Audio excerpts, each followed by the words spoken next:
So, ito pinagkatiwala sa atin ni ma'am. Since this one po mga Madikicks ay pinasecond opinion natin sa factory kasi guys, magkaiba nga sila ng karat talaga. So, ayan, of course, may video to guys kasi may ikakat po tayo dito. So, ayan, iga-grams muna natin sila in total. So, that is 1.88. Diyan, pakisulat mo naman 1.88. So, here, mga Madikicks, pakita ko sa inyo kung ano yung difference nila. So, etong ulo na yan, etong ulo, tsaka this one, magkaiba po sila ng karat. So, ito yung ulo, ayan, and this one naman yung isa, yung stick niya. Mapapansin nyo mga Madikicks, solid to. Meaning to si mga Madikicks, this one, or ito po ay 22 karat, at ito naman ay 18 karat. So, what we will do here, mga Madikicks, para makuha natin yung karat niya, or yung timbang niya, ikakat natin to dito.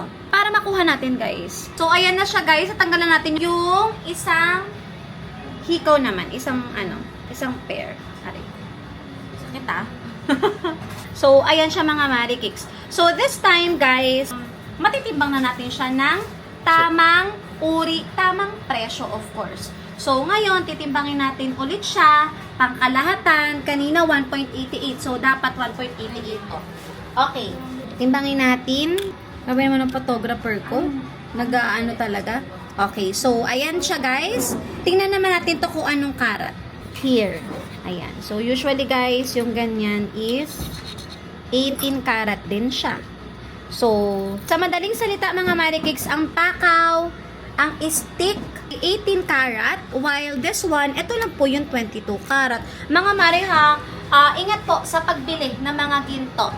Tingnan nyo yung kulay. Kasi guys, kung mapapansin ninyo, pag sa personal to, magkalayo sila ng kulay. So, mga Madikicks, tabi po ay bumibili ng sira at buong ginto, binondo mo na lang ang location. Tamang uri, tamang presyo, tamang timbang. Dear Cards by Sunshine!